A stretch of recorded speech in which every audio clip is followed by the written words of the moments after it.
we start tonight's stories, I just wanted to take a second to let you know that I was recently featured on an episode of the Spotify podcast Nighthawks. It's a great show about the horror genre where I talked with the host Johnny about cryptids and how they are used in the horror genre. It's a great show with a great host. The guest wasn't too bad. I'll post a link in the description, go and check it out. If you've had any cryptid encounters that you'd like me to share on here, email me at jttosstories@gmail.com. Story 1. This story comes from my mom and 2 younger brothers right about a year ago. I live in a village within a huge forest that has pockets here and there of other villages, meaning if you want to go to another village, then you have to go through the forest. Poland is about 1/3 forest, so it's quite common. I'm just trying to give you a picture of the environment. So basically, my mom told me that she was driving with my 2 brothers at around midnight to our neighbor village. While driving through the forest, she and my siblings saw something in the middle of the road. She proceeded to slow down to a near stop and put the big lights on. They told me that they were in a state of freezing shock when they saw it. She said that even with the light, she couldn't really see details as it was kind of hazy. They described it being extremely tall, twice the size of my dad, who's 1.9 meters, or over 6 feet, and very skinny, with arms and legs being disproportionately long. They said it had some sort of dark brown or black clothing on with no shoes, but with big feet. No shining eyes like you would have from animals, and it had dark brown skin or hair. They said that it took 2 steps from the middle of the road and then vanished into the forest. It's a paved road with a width of about 2 cars, and it has a 2 to 3 meter deep and about 2 meter wide ditch on both sides, and it's less than a meter before the thick forest starts. After disappearing, my mom asked people in the village if they saw something in the forest, but they said they haven't. A few days had passed, and the news had traveled to other villages that my mom saw something and is crazy, but she got a call from a horse breeder from the neighbor village. He lives at the tree line of the forest, and he said that when he needs to go to another village on horseback, the horses just stop at the forest entrance and refuse to enter. My mom isn't usually the believer to this type of stuff, but after what she saw, she definitely opened her mind. Not long before the sighting, people started to cut pieces of the forest. Could be called the Lessie, which is a Slavic forest protector being. It is said that it can take any form and change size and height. But I have no idea. If you know anything, please comment. Story 2. I have a lot of supernatural stories to tell. Some are personal, some are from friends or family. This one is one of the scarier personal stories. Something more physical or real, I guess. Not including ghosts, but something else I can't entirely explain. I've always been a bit of a believer in the supernatural and paranormal world, albeit I am skeptical as well. I do my best to try and question and reason anything odd that does occur. You know, like if a door closes on its own, could just be the wind or something. Or if something falls, again, the wind, or it was set on a slope. Anything like that.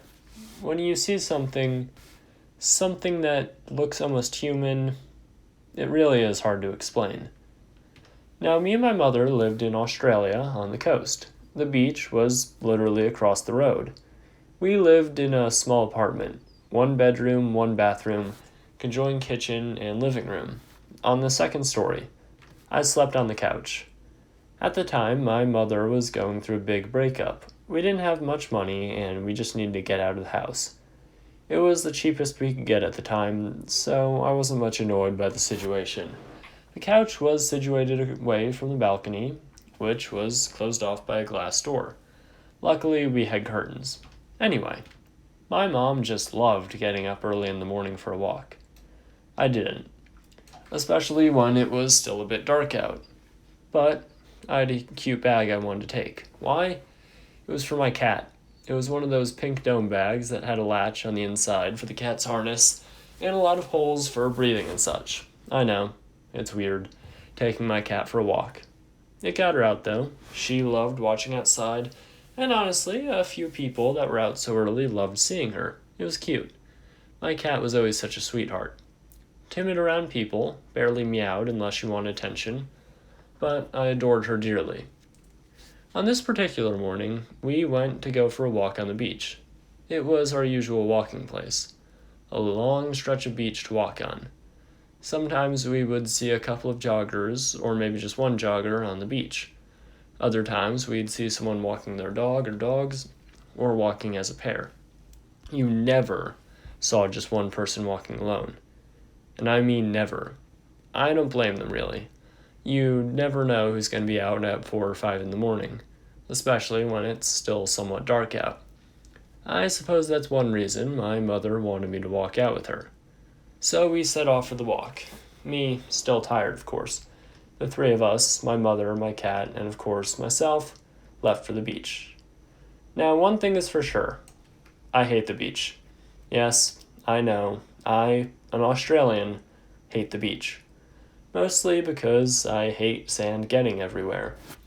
Something to note with some beaches in Australia, you often enter and exit by a slope of sand which is soft, easy to trip or slide on, and the sand got everywhere.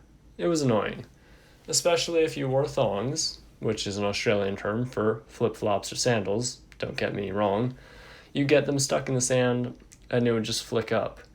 Not that nice for someone who just woke up and is already grumpily tired walking around. But it was only a few moments to walk down it, so I just put up with it. We walked for maybe 5 minutes just chattering about who knows what, and then that's when we saw it. We had no idea what it was. The best I could describe it was like a pair of white, human-sized pajama pants walking towards us. Like those night crawlers or skinwalkers? I don't know. But they were similar to those two-legged creatures caught on security cameras. That looked like a pair of faced legs in white pajama pants just walking around. We were freaked out. I mean, it was just one figure walking towards us, but it was definitely a distance away. My cat seemed to start getting a bit agitated, which was odd because she never got that agitated unless around real strangers.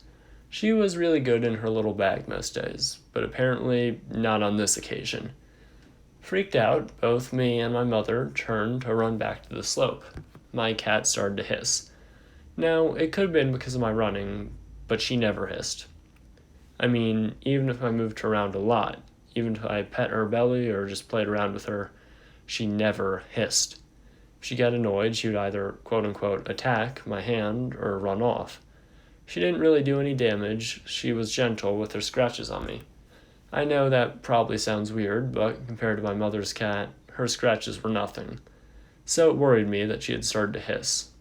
After all, cats, dogs, and most animals usually have that sort of sixth sense, I guess. I looked back and that thing was closer, but see, it was close. Not super close, not deadly close, but for the way that it was walking, it was closer to us than it should have been. We had been running, but the thing we thought was just walking. I'd say it could take 5 or 6 minutes for it to reach the slope. Our place was literally a minute away. Naturally, we hurried back and I just wanted to rest. I know, even after such a sight, but I was exhausted.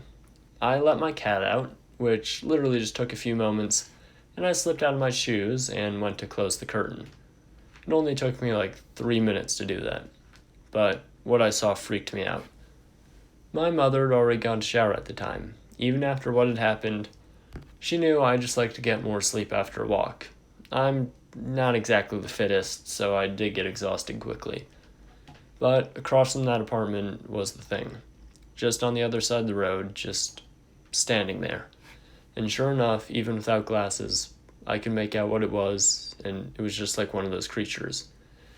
I couldn't make out exact details, given I didn't need glasses. All I knew was it wasn't human, just like 2 legs, or something, I don't know, it was terrifying. I closed my curtain and went to tell my mother. Needless to say, I didn't get any more sleep, at all. And both our cats were on edge, even my mother's cat, who hadn't been with us at all. Story 3. This strange sighting took place on a fall night a few years back in 2014. At the time, I didn't own a car, so I usually just walked or rode my skateboard to get around town. My friend usually just crashed at my house on the weekends, and this was one of those weekends.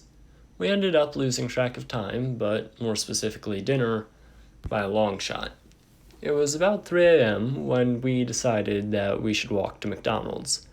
The only thing is, we have to take a really eerie country road to make it there, which wasn't a problem for either of us until we caught a glimpse of something unusual moving around erratically in the distance. As we walked past this abandoned, boarded up house on the other side of the street, we both got a good look at what I can only describe as a tall, bald, porcelain white, ghoulish humanoid, intently staring at this abandoned house, running back and forth with the movements of a wild dog or wolf. Before it ran behind the house incredibly fast, again on all fours, paid no attention to either me nor my friend. We picked up the pace, and we left as quickly as possible.